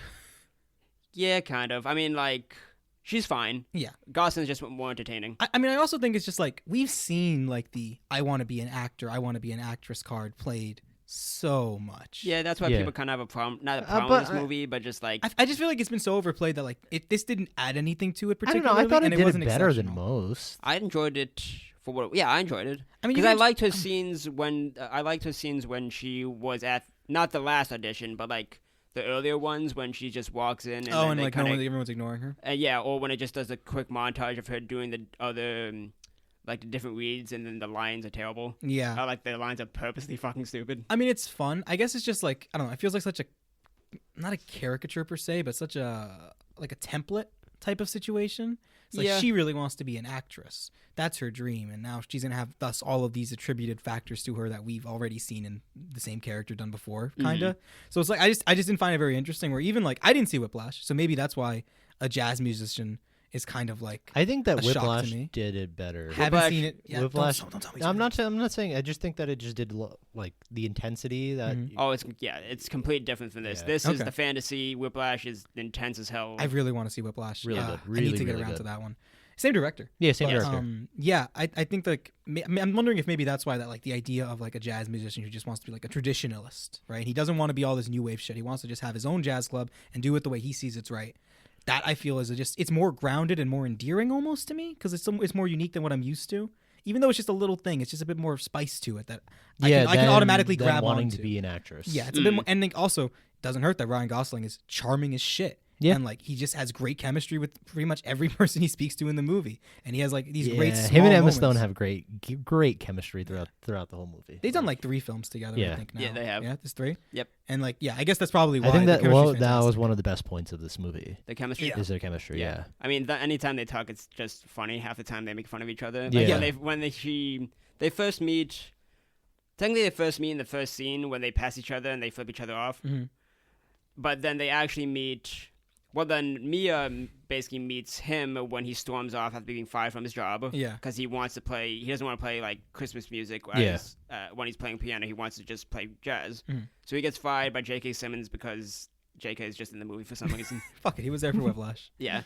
So yeah, he storms off. That's when she meets him, and then later on, he's like stuck doing 80s cover tributes. Yeah. He's in an 80s cover The band. 80s cover. And at the show, she's at this party and he's also playing there, and she notices it as him. So she's like, "Hey, play Iran," and he's like, "Oh, fuck you." And then they just go from there, and it's really fun. It's a really fun dynamic. Yeah, eventually they end up together for most of the movie. I guess Yep. we'll get to that in a bit. But yeah, their dynamic, their chemistry is really really fun. Although you mentioned one thing I want to talk about. You mentioned the opening scene, right? Which is A long shot. It's a long shot and it's a musical number. And I kind of want to hear both of your thoughts on this because I have thoughts on that scene, and I kind of just want to see where you guys stand on it. When I first saw it in theaters, I was okay with it. It was the most traditional musical number in the whole movie. Mhm. Well, no, the first like 30 minutes is just a straight up music because there's a lot more music in it. Yeah. I was okay with it. Then I watched it again, like over the weekend or whenever I watched it, and I'm like, oh, this is better than I thought. I still wouldn't think the music in this movie is amazing or anything. Mhm. I just liked it more than the second time, probably because I appreciate the directing more. Okay. I mean, I felt pretty indifferent about it. I don't Okay. know. I didn't really hate it. Didn't really love it. All right. See, I don't necessarily hate it, but I definitely don't think I like it. Like, it's very, like, in terms of both that scene, and I guess that's kind of a good way to sum the movie, too. The directing's really strong. The Yeah, use yeah. of color's really strong, right? Like, there's these small little color details, especially, like, when it comes to Mia, right, that I think are really nice and really interesting. But so much of that scene just doesn't work for me on, like, a musical perspective. All the choreography feels, like, sloppy, and, like, it feels like Yeah, the Cent- choreography felt very like just. Meh. it just, yeah, it was just like Yeah. a lot. I guess maybe Yeah. part of it might have been intentional to make it feel like so many things were thrown together because that's LA. If it was intentional, I don't think it was the right choice because I don't think it's particularly interesting to look at. I don't Yeah. think it's like there are some sequences that are just enjoyable to watch, right? Like there's what's that famous framing device where you constantly keep the action in the center in order to make sure that the audience member who's watching is always looking at the center of the screen. Frame And of reference. is it frame of reference? I can't remember the exact name, but I know that I think George Miller did it for Mad Max throughout the whole fucking movie, right? And like that's a really good thing for musicals that you can do to make musical numbers really like easy, a really enjoyable experience to watch. And it feels like just the messiness of the action going around in this scene makes it unenjoyable. It's not a really particularly good experience to watch it. The song's okay. I wouldn't say it's kind of chaotic. unenjoyable. I don't think it's very. I don't think it's unenjoyable. Maybe not. Maybe unenjoyable is a bit of a rough term for it, but I don't think it's particularly good as a musical number or as a musical scene or as the music in this movie. I thought the music in this movie in general was pretty meh. It's pretty like lackluster. Like there wasn't like there were like one or two like standout songs. Someone in the Crowd is the only one I can think of that I really But enjoyed. outside of that, everything else just felt kind of there. No, Yeah, I I mean, agree. you wouldn't go into the soundtrack for this one. I mean, you wouldn't. Yeah, I mean, I listened again. I listened to every soundtrack again. I listened to this one. So many songs, I almost felt like I wanted to skip them, except for Someone in the Crowd. It's really the only one again that stuck with me as like, okay, this is fun. Mm. And also the performance for that one's really fun. Although even like that performance is like still kind of okay. Like there's still a lot of moments in that song where it's just kind of like meh to look at. And like the best part is when Emma Stone's kind of walking out of the bathroom and everything's in slow motion around her. And then they jump in the pool. And then they jump in the pool. Like that's a fun bit. But like so much of the rest of that song, especially the opening with her and her roommates. With just, the colorful dresses and shit like that. It's just kind of boring. I understand. I know what it's I actually referencing. like that one. Yeah, I enjoy that I like one. the color theory. I just don't like I don't know. I don't find it to be particularly engaging. Like I know like a lot of those scenes are direct. A lot of the musical numbers in this movie are directly referencing old Hollywood classic music stuff, right? Yeah. So like. And Wonderful then Night. in that scene, there's an exact like scene that's meant to be kind of like a riff on one of the original ones like that. Yeah, that one is the one after the second party. No, that's the same party, isn't it? That's the first party, yeah. Yeah, it's the same party. It's what the fuck's the name of it? A Wonderful Night or something? The name of the song or the name of the? The name of the song isn't that a one? I think that's Someone in the Crowd. It's still part of the same song. Someone in the it is? Crowd. Yeah, it should be. But yeah, it's like. I don't know. I find a lot of the musical numbers to be kind of underwhelming, and then the movie during its second half pivots further away from musical numbers. Oh no, it's a Lovely Night is different from Someone in the Crowd. Someone in the Crowd is the one in the pool party. Yeah. A Lovely Night is when they're dancing. They're just the two of them by the light post. Yeah. Well, I'm sorry. I misunderstood what you were saying.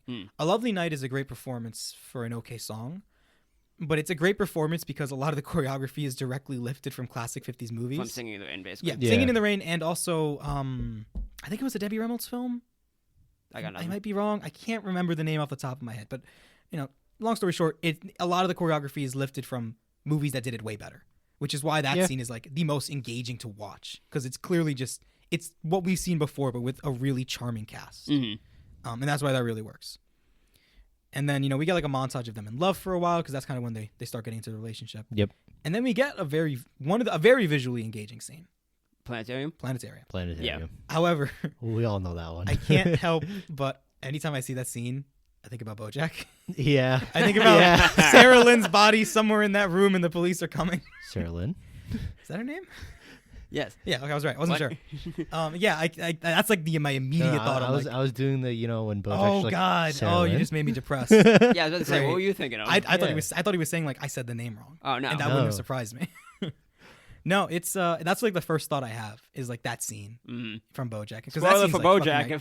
Yeah. Yeah, if you haven't, 3. your fault for man. That season came out ages ago. Yeah. And your fault for not watching. I'm sorry. It's not even like the worst spoiler you can get It's for that not the show. worst No, spoiler it's you can get not. for It's that not even show. the most depressing part of that show. It's up there, but it's not like it's in like the top 5, I think. But yeah, like that helped. Like that's not the movie's fault, but like I just would get a bit detracted from that. Yeah. But I do think visually it's a really fun scene. Yeah. It's really Again, beautiful. Looking at the movie is like I won best cinematography for a reason. Every shot Yeah, is for a amazing. reason. It's Yeah. the whole movie is nice to look at. Like especially like you could like pause at like almost any point and you'd have And like get a new really wallpaper. nice shot. Yeah, Yeah. basically like the lighting in this movie is so good. Like when she first walks into the bar that Ryan Gosling's character is getting fired from. Like she's in a blue dress, the shot's blue, everything around her is blue, and then as she walks towards the bar, she goes past these neon lights and they highlight her red. Yeah. And it almost looks like a glow. Yeah. Yeah. And it's such a good shot. And you have that same exact kind of shot again at the very end of the movie when she's walking out of Ryan Gosling's bar, where almost everything is kind of like blue, but there's almost like a red light behind her again. Just gorgeous color use there. It's good. Yeah, it's really good. I mean, you could probably apply color theory to this movie for a fucking crazy amount of time. I'm not going to do that. I'm not a film student. I'm not capable of doing that in a budget amount of time. But someone definitely better than me has and should do that. One of my biggest complaints about this movie, outside of the fact it's musical, because I learned I don't really like musicals, Interesting. is the fact that the two main characters kind of didn't have much going for them, right? Like you have Ryan Gosling's character who essentially his whole personality is a jazz asshole, right? And you have Emma Stone, whose whole personality wants to be an actress. Yeah. There's like nothing really more about them. Character work's not complex. You bring this up, and then that made me think of Damien Chazelle's other movies, because he did Whiplash and First Man, and both of them do the same thing. Yeah, that's Really? true. Are they Yeah. both, Actually, are they both very Whiplash similar? Whiplash does do the same thing. The character? Yeah. Yeah, the main character in Whiplash, his whole thing is he wants to be the best like jazz drummer. Uh-huh. Yeah, but And then would First you Man- say that the characters are simple in the same way? They're simplistic. Like I would say these two But I characters think are simplistic. Whiplash had a little more going for. Yeah, and then For the First Man characters. is Neil Armstrong, but they focus on the fact that he was more of an astronaut than a family man. Okay, Yeah. that's actually a pretty good take too on it. Okay, so I was wondering at first, like, if you were saying that like these type of like simple characters were a staple of his stuff, but now you're saying in Whiplash they have more depth to them. But not it's like not at the- substantial more depth. Yeah, if Okay. you can basically give. Like, they're still pretty simple. You could summarize them in like 2 sentences Okay. Yeah. So they're instead still, of just one. they're still simple characters. You know? So I wouldn't say Damien's whole thing is character work. His thing is, I don't know what his thing is really. Beautiful shots. Beautiful shots. I mean, is Whiplash a gorgeous movie? I've not seen it. not no. gorgeous, but the shots are nice. The shots are nice, but it's So, not like, I comparable. wouldn't Good say it's like, composition. yeah. I mean, there's a lot of like just fun shots 'Cause in this that's- movie too. Because La La Land's bigger. Okay. Whiplash is much more a story of two people. Yeah. I mean, okay, they're both See, about two people. I was but actually about yeah. to touch on that. The only thing I know about Whiplash is you have the guy, the drummer, and you have J.K. Simmons yelling at him. Yep. So from Basically, that, that's the whole movie. from that, and then from what I've seen in this movie, and I don't know about First Man at all. It seems to be that his best stuff seems to be character interaction. Yeah. Would you guys agree with that statement that I'm kind of making up here based off half of information? I would. I Okay, think. got one. Yeah, although I'm thinking about what we said about characterization. Terrence Fletcher is an amazing character. J.K. Simmons in Whiplash. Yeah. Yeah, it doesn't work. Yeah. Well, with would you still Yeah. say that he still he's still kind of like is at his best when it comes to the interactions they play off each other? I mean, yeah, the interaction. Yeah. Yeah. It, Okay. yeah. 'Cause, I I mean, think his style is more character interaction. Because the interactions in this But film, then especially First the Man ending, doesn't- is kind of then fun. The thing is, yeah, I haven't seen First Man. Yeah, so but I'm First basing this Man- off of Whiplash and Yeah. I'm basing this La La off of Land. La I'm La trying Land. to think of how to do it for First Man, because Ron Gosling portrays Neil as very a man of few words, Yeah. so you don't really get the interactions. You You get into like he obviously has to fucking talk to people. He's a fucking. Yeah, I mean, well, you astronaut. also like you can get interactions based off what characters don't say to each other too. Although again, I don't know the context of the So movie. then I yes, then yeah, no, by what you just can't. said. Okay, so by my Yeah. logic, I would say that the interactions are still valid. Like, Yes, because Okay. there's a huge thing. The main point, besides obviously going to the moon, is his relationship with his wife. okay, And so that's maybe okay. relationship Yeah. is even a better way to put it, Yeah. rather than interaction. Maybe that's a broader stroke for it, because ultimately, like this movie is about the relationship between Ryan Gosling and Emma Stone's characters, Yep. and ultimately that comes to a head in the very last scene of the movie. Which I mean, like, so we can say, yeah, basically, the relationship gets strained. Eventually, they break up. They break up. That whole Mia portion of wants the movie, to quit being an actress. and he kind of invigorates her into trying again. Yeah, because That whole section of the movie is kind of uninteresting to me.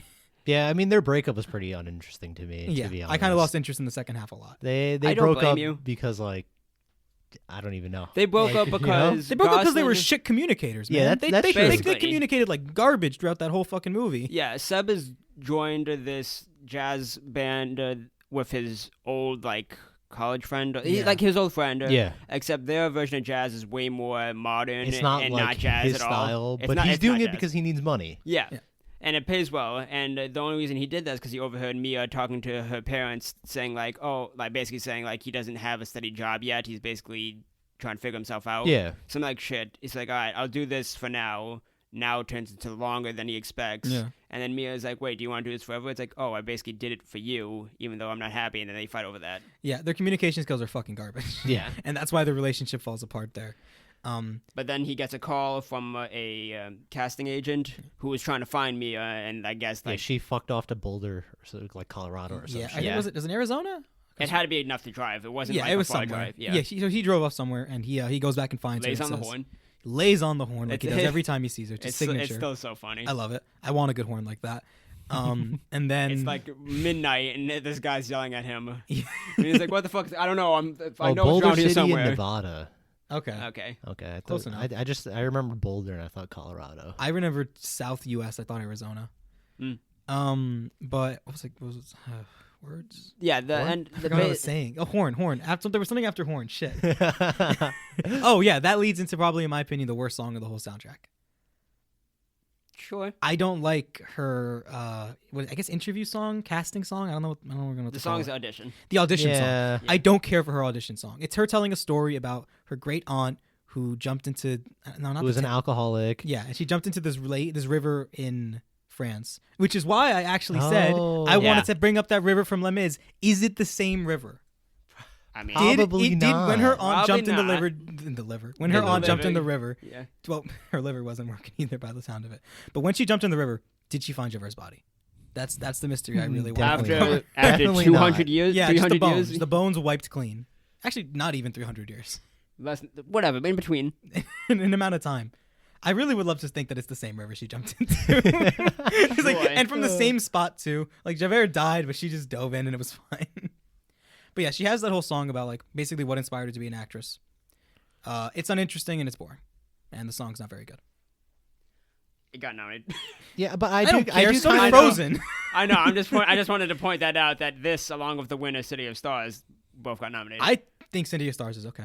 I like City of Stars more than this song. You're gonna be pissed when since Moana was also nominated that year. Which one? Moana was nominated that year. Moana's music deserved to beat this by fucking miles. Yeah. I'm sorry, but Lin-Manuel did better music than whoever did this one. I hate to say that for whoever did this I one. mean, but that's granted, just- I don't blame you. When I did my Oscar pool for this one, I picked How Far to Go, even though I Ooh, it was How Far I Go too? Yeah. Oh, that's a good I one. think that That song definitely would beat out, I think, pretty much anything in the soundtrack. it would have also given Manuel Miranda his EGOT.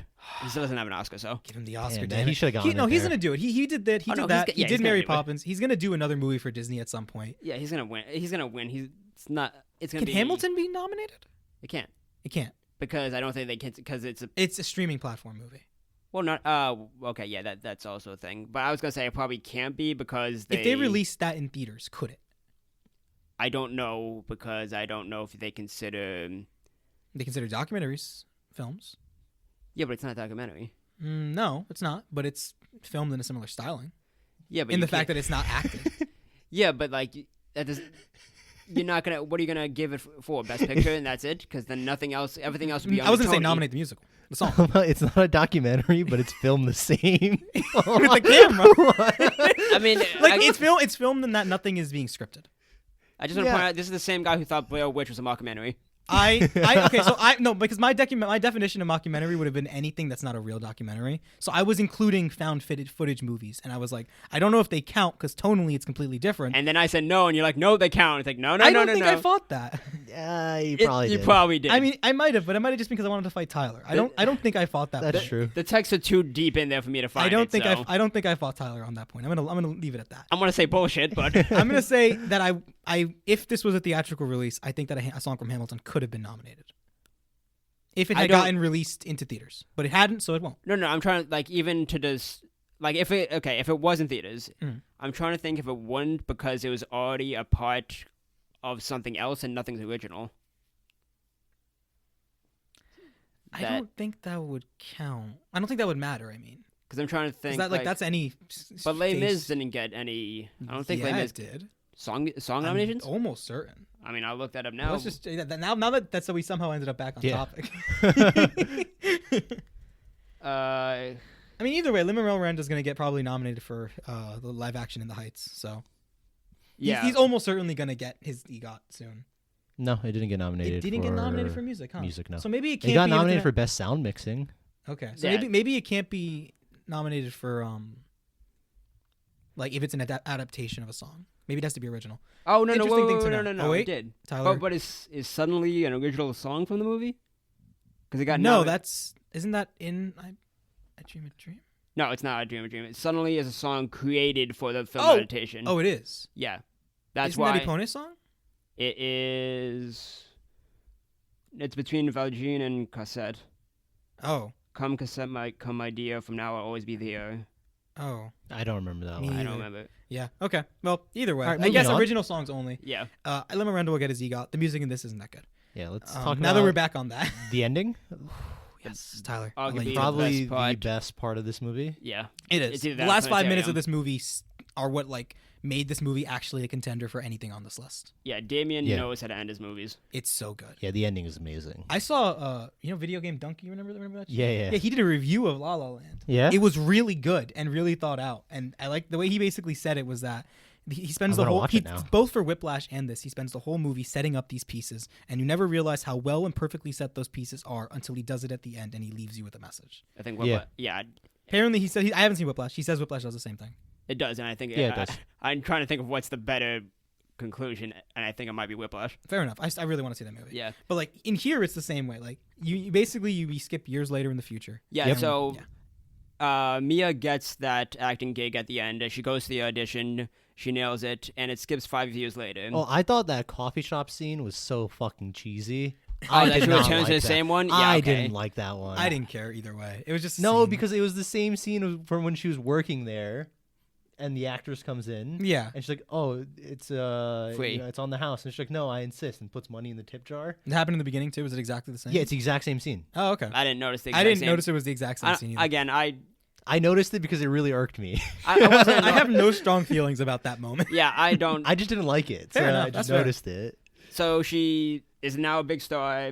She has a new husband. She has a kid. And on like a date night with her husband, the place she was going to go to is like there's traffic, and she's like, "Oh, do you want to just pull off here and get something to eat?" Which is also really funny. They did LA traffic Oh, accurate. As hell. surprisingly Yeah. well. Yeah, watching that first scene, I was As Yeah. many people who've never driven in LA, we can say it was pretty Tyler's accurate. been in I've been LA to traffic. LA. What? Have you driven?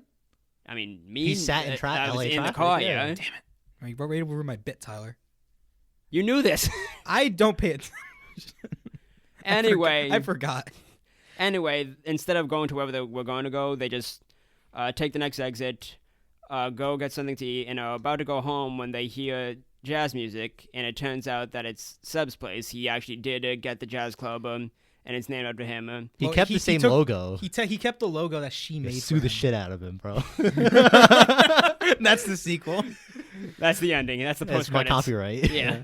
Oh, I continue. So yeah, she drew when they were dating. She drew him a symbol, a logo to use, and he actually does use it.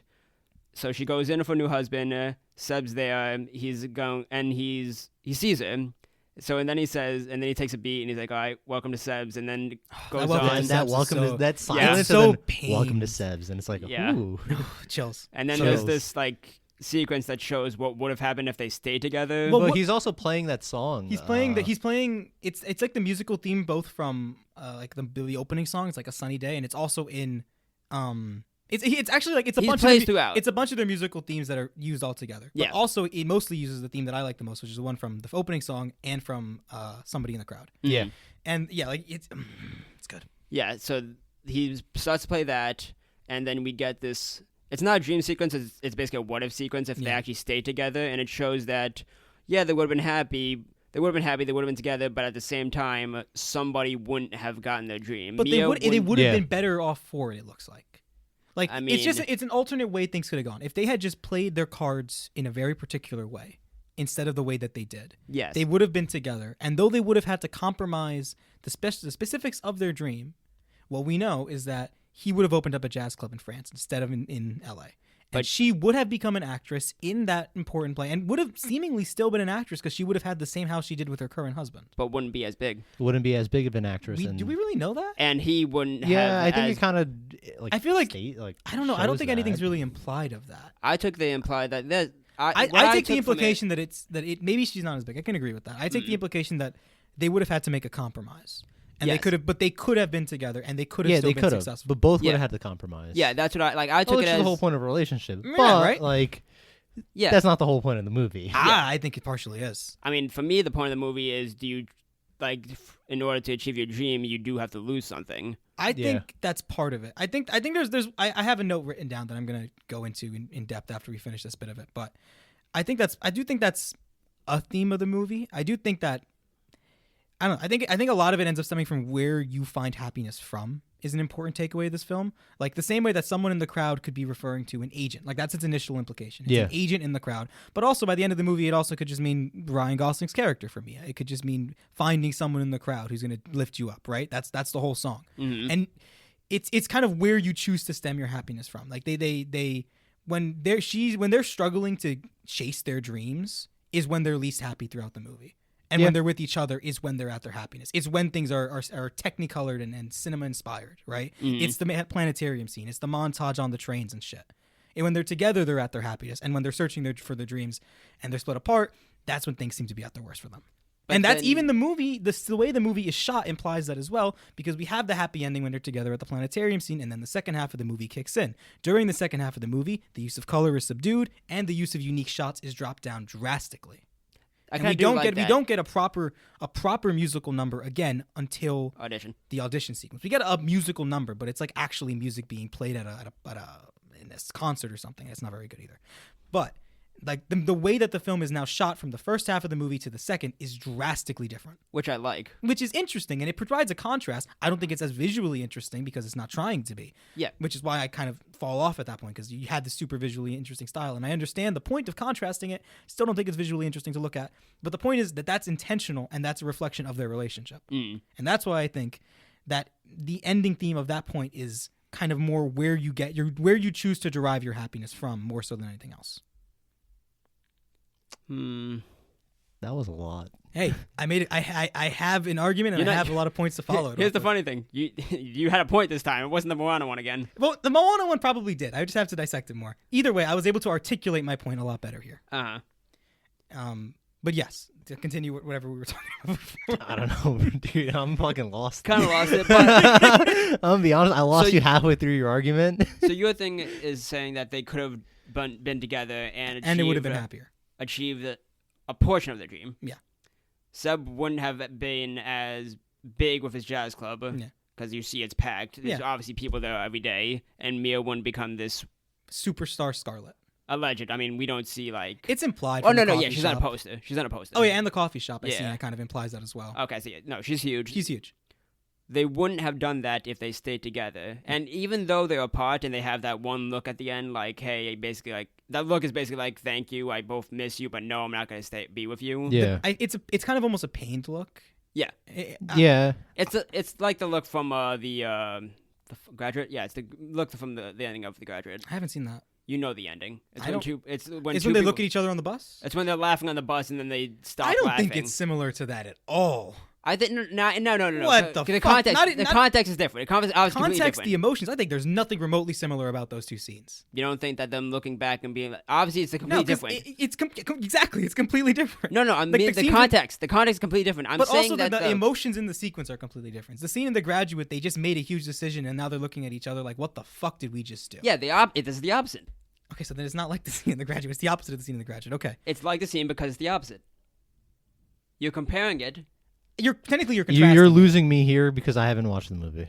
I mean, well, you can. He you might know not have seen the scene. Nope. No, I haven't mean seen it. everything references the scene. I mean, yeah, everything references the scene. Have you seen? It's basically in any movie where two people are laughing or doing something fun, and then they stop laughing and then they look at each other and like it's a serious look when they realize what they did. I think you're making a weird point here. That's just my be all. Like, I get what you're saying. I think it's a weird contrast to make. But yeah, no, I do agree that like, no, I don't know what I agree with you on. What were you saying? Oh, you were saying that even though they know they can't be together, Yeah. that they are glad for the time they had together because they wouldn't get to their dreams without each other. Yeah. Yeah, I agree with that statement. Yes, agree with I that also statement agree with that completely. one. Yeah, I forgot where. Like, I lost what the original point was because of Yeah. that jump in, because of Chris's interruption. It was a valid interruption. That made me lose everything. So thanks for that, Hey man, I can't help it if you can't hold on to shit. Moana. Your whole point didn't make sense. Listen, I think someone's gonna watch that episode and understood what I Nope. said. No, Someone one because day it didn't will. make no, any sense. someone Didn't will make any understand sense. it. Nope. I swear. I hope The that- only person that can understand it is you. No, I pray You to can't God. be like, I'm gonna listen to it. Yeah. And like, No, I'm I'm right. gonna Not me. hear Not what this me. guy's saying. Not me. I'm gonna agree with it. Not It's me. fucking you, Chris. It won't be me. It won't be me. Someone else one day, I swear, someone else will watch that episode and they'll be like, I get what he's saying, and I'm gonna hold that to you till the day I die. No. You wanted to add a major component to a movie that didn't exist. Either way, I do have one last thing to say about La La Land that ties into its ending. And here's my Moana moment. That's right, I'm ranting again. Classic of every What, episode. you're saying this like you You did had rant like 4 rants times. already today. This is a big one. So I think that one of the major themes of the movie is nostalgia, right? Obviously, the movie is deeply nostalgic for golden. I'm gonna try and speed through it. Obviously, the movie is deeply nostalgic for golden age Hollywood, right? Yeah. It's like it both in the actual references and in the tone, the fucking font of the movie, the Yeah, yeah. music. It's very it's deeply nostalgic for it. And I think that the ending of the movie being so kind of melancholic and sad in that they're not together, and they give each other that look. As an audience member, it's not a traditionally satisfying ending, right? It's not a happy ending. It's not that Hollywood Yeah, it's not a happy ever happy after. ending. No, that's but, why. But it is satisfying in that it still leaves you with a very distinct emotion, which is Yep. why which is kind of something that, like, let's say No Country for Old Men didn't do with me. It didn't leave me with any distinct emotion. This did, right? And I think that this leaves you with a sense of yearning almost, right? Like you just saw what could have Yeah. been. You just saw the happily ever after, and these characters basically just didn't make the choices that could lead them there. Yeah. I feel And- like it's a lot like real life. Sometimes relationships just don't work out. Yeah, Like, Yeah. and I think that ties into nostalgia, because it's like there's this sense of like they kind of just looked back. You know what I mean? Yeah. They just thought about what could have been. They thought about where they were, and they thought about this relationship. they Yeah. had. Okay, I get you. Okay. Yes. Oh, thank God. I get this. No, I get this. Oh, Yeah, yes. yeah. I'm getting. Did you think this one I wasn't going thought to go this as was well? going to lose me. I thought this was No, going to no, lose I everybody. actually really No, get this you point. actually have I- points I- here. So I actually agree with this Thank one. you. a Yeah, lot. that sense of yearning that you as an audience member get from that relationship is almost like a sense of nostalgia. Yeah. It's almost like you're almost nostalgic for, like, it's like being nostalgic for a time period you never were in, you know? Yeah, yeah. Like when people say like they're nostalgic for the 80s, but it's more like Yeah, it's, I'm it's not. like like, some people say that. You know what I mean, right? Yeah. So it's like there's this nostalgia for this relationship that never was. Yeah. In the same way that there can be a nostalgia for an era that you never experienced, like this 50s golden era. Yeah, So yeah. That's kind of the nostalgia that the film encapsulates as a whole, and the nostalgia that scene provides based on their relationship. And because of that, and that just like fucking bow ribbon theme, everything tied together perfectly there, I really like the ending. And that ending is the moment that the movie suddenly became kind of like a contender for me this week. Well, I mean, you like the beginning. I liked the beginning well enough. I didn't love the beginning. I liked the beginning, but I Yeah. loved the ending The ending was easily the best part of this movie. by and far. Yeah, he knows how to do endings. He knows Yeah. that was kind of like it said. All the pieces were set up, and then they kind of were knocked over at the exact perfect moment. Yeah, even First Man, like, it's a true story. You know what the ending is. It was perfect thematic cohesion. I really liked it. Yep. Yeah, but like, First Man has an ending that's like, you know what it is, but then there's a part that you didn't think about until it's brought up again, and it hits you so hard. I got to see the rest of this guy's movies. Yeah, he's really good. But on that note, Well, Let's one do other our- thing. oh One wait, other no, thing. there's one more thing. So like, La La Land is obviously a movie about, besides like the characters, it's about classic Hollywood.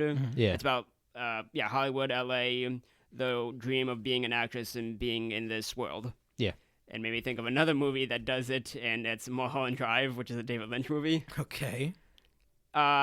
I mean, obviously that one's not a musical, but it Yeah. is similar in that this is an actress who wants to become she wants to become a bigger actress, really.